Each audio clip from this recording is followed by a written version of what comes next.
வாழ்க்கை மலர்கள் நாளும் ஒரு நற்சிந்தனையில் இன்றைக்கி டிசம்பர் 20 பெண்களுடைய சிறப்பு பற்றி சிந்தனைக்கு நாம் எடுத்துக்கிறோம். பெண்களுடைய சிறப்பு அப்படிங்கும்போது எத்தனையோ மகான்கள் பெண் மக்களே மகான்களாகவெல்லாம் தோன்றியிருந்தாலும் கூட ஆரம்ப காலகட்டத்தில் தாய் தெய்வ வழிபாடு அப்படின்னு சொல்லி கார்கி, மைத்ரேயி, லோபமுத்திரை போன்ற பெண் மக்களெல்லாம் வேத காலங்களில் பிரம்மவாதினிகள் எனப்பட்டார்கள். பெண்களும் பூணூல் அணிந்து யாகங்கள் யோகங்கள் செஞ்சதாக வரலாறுகள் சொல்லுது.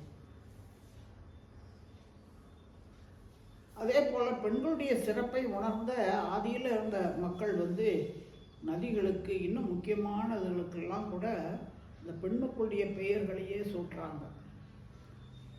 ஆனால் இடைக்காலத்தில் தான் அந்த பெண்களுடைய சிறப்பு மறக்கப்பட்டு விட்டது, மறுக்கப்பட்டு விட்டது என்று நம்முடைய குருமகான் நமக்கு உணர்த்துறார்.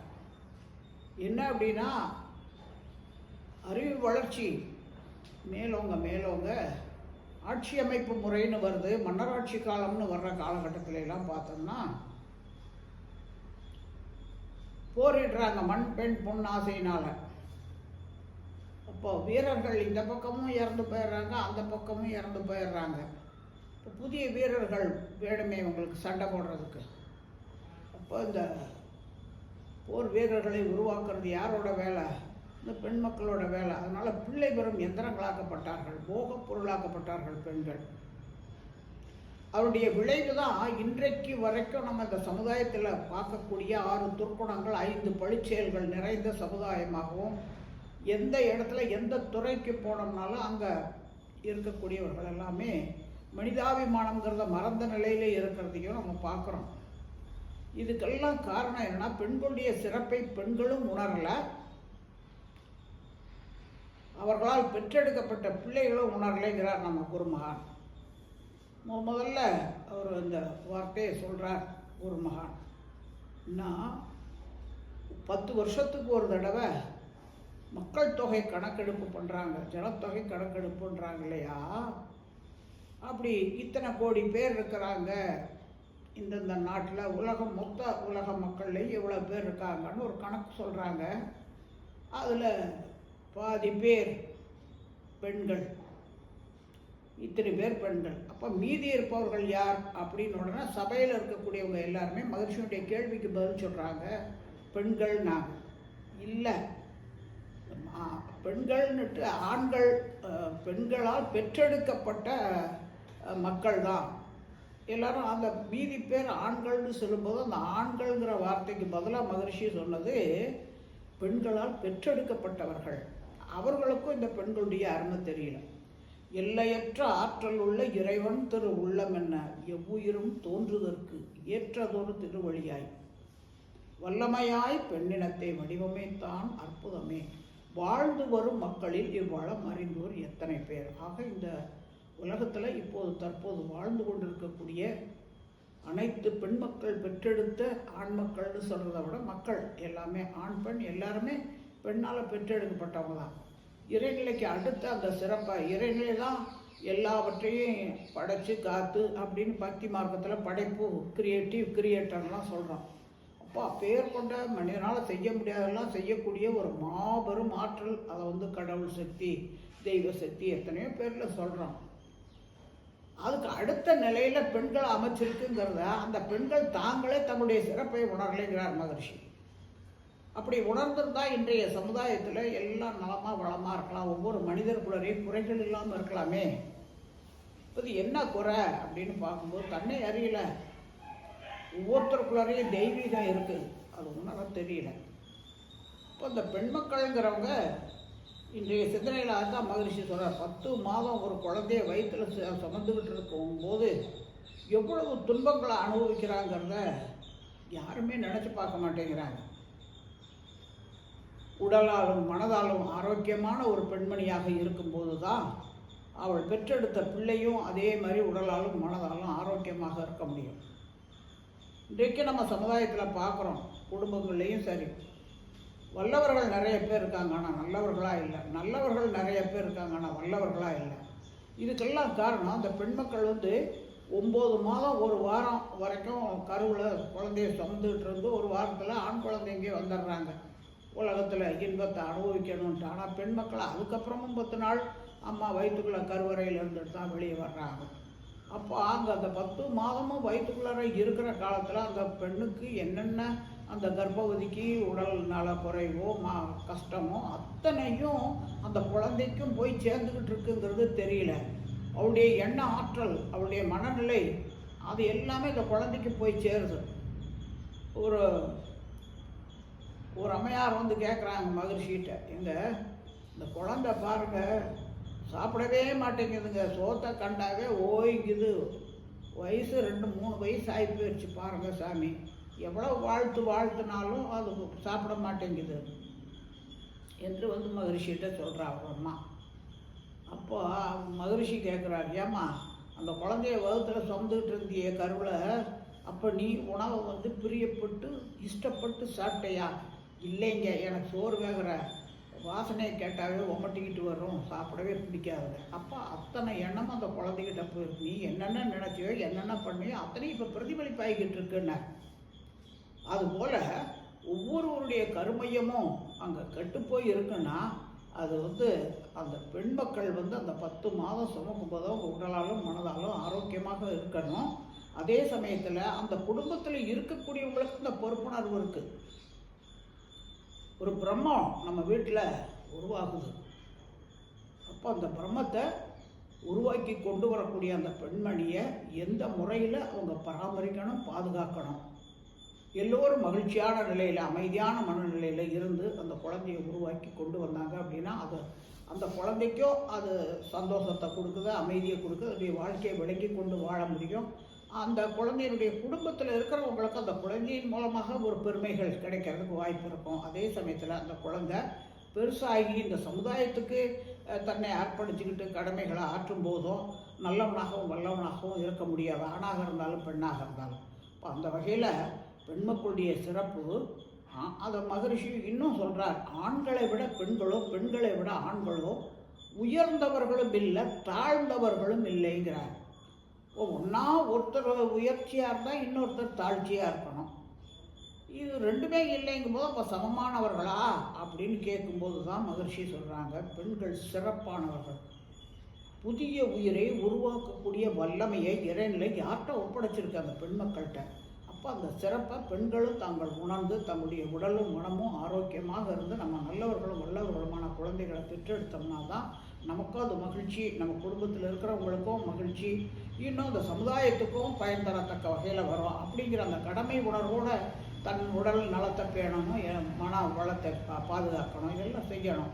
அதே சமயத்தில் அந்த குடும்பத்திற்கு ஒவ்வொருத்தருக்கும் அந்த பொறுப்பும் கடமையும் இருக்குங்கிற முறையில் இருக்கணும். அப்போ அந்த பெண்களுடைய பெருமையையும் சிறப்பையும் உணராததுக்கு இன்னொரு விஷயத்தையும் நம்ம சொல்ல முடியும். ஏன்னா பல காலங்கள்லேயும் வந்த தெய்வீக இணைப்பாக இருக்கக்கூடிய அந்த திருமணங்கிறது இன்றைக்கு இருமன இணைப்புன்னு சொல்லுவாங்க. ஆனால் அது எல்லாமே இன்றைக்கி தடுமாறி போயிடுச்சு.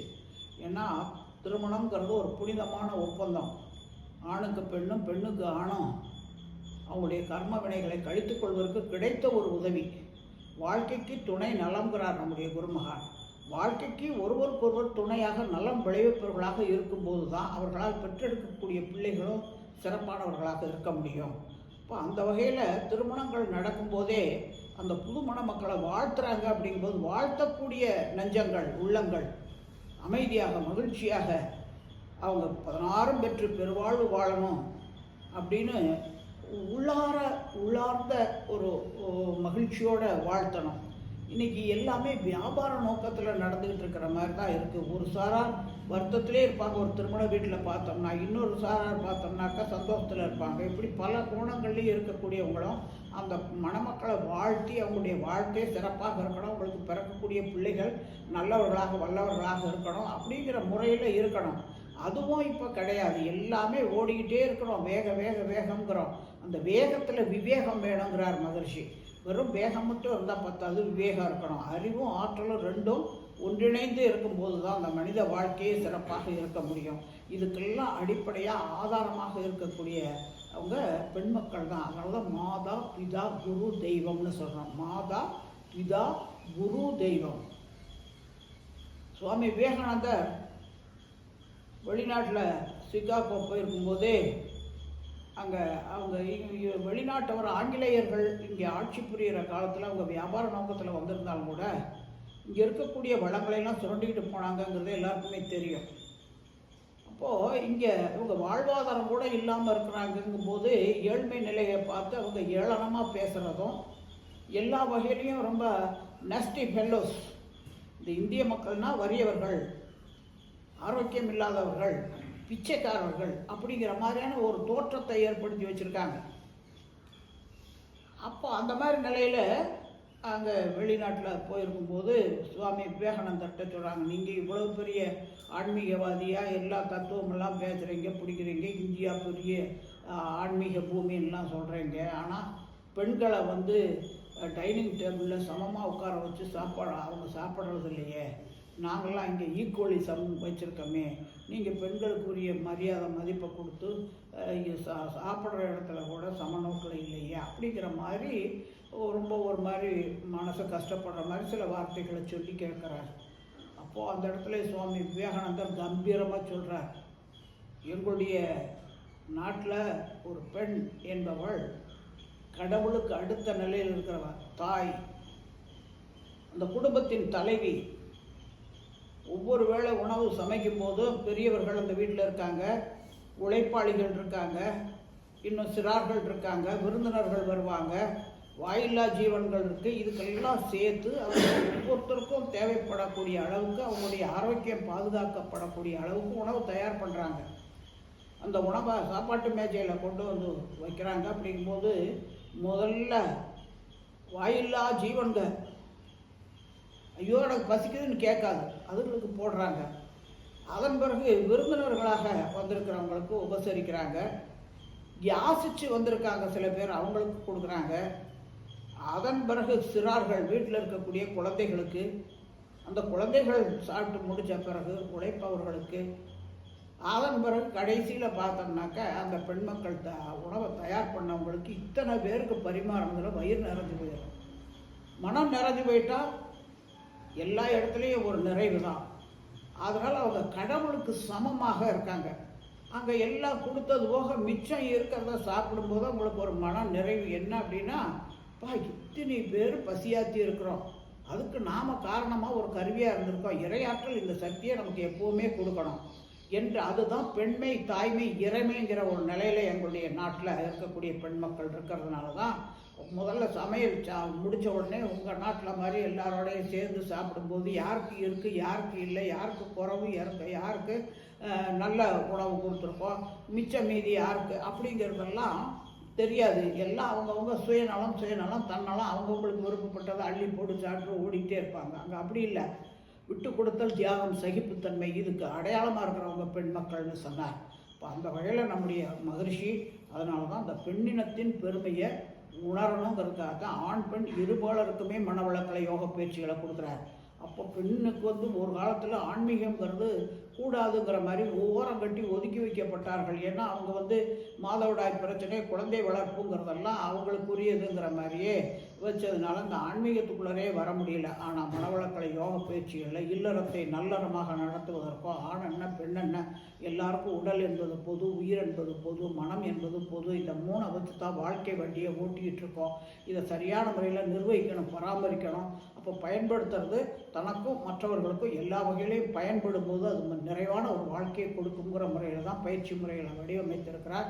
எனவே இந்த பெண்களுடைய சிறப்பை நம்ம குடும்பத்தில் இருக்கிறவங்க, நம்ம உடன் இருப்பவர்கள்ட்டெல்லாம் நம்ம எந்த அளவுக்கு உணர்ந்து அவங்களுக்குரிய சிறப்பை நம்ம உணர்ந்து செயல்படுத்திகிட்டு இருக்கோம், இன்னும் இதர பெண் மக்கள்கிட்டையும் நம்ம எப்படி நடைமுறைப்படுத்திகிட்டு இருக்கோம் அப்படிங்கிறதையெல்லாம் கொஞ்ச நேரம் இந்த சிந்தனைக்கு பிறகு நம்ம மேலும் சிந்தனைக்கு எடுத்துக்கொண்டோம்னா இன்னும் சரியான நிறைய விளக்கங்கள்லாம் கிடைக்கும். இன்றைக்கு சமுதாயத்தில் நிலவக்கூடியது இந்த பெண் மக்களுக்கு இழைக்கக்கூடிய பால் உணர்வு குற்றங்கள்ங்கிறது தான் நிறைய வந்துக்கிட்டு இருக்கு. அதுக்கு என்னென்ன காரணங்க, நாம் மனவள கலைஞர்களாக இருக்கிறவங்க அந்த மாதிரி குற்றங்கள் இந்த சமுதாயத்தில் ஏற்படாமல் இருக்கிறதுக்கு என்னவெல்லாம் செய்ய முடியும், மகரிஷி கொடுத்த பயிற்சி முறைகளை நம்ம எதையெல்லாம் நம்ம இம்ப்ளிமெண்ட் பண்ண முடியுங்கிற ஒரு சிந்தனையை இன்றைக்கு நம்ம மேற்கொள்வோம் என்று கூறி இந்த அளவில் இந்த சிற்றுரையை நிறைவு செய்வோம். வாழ்க வளமுடன்.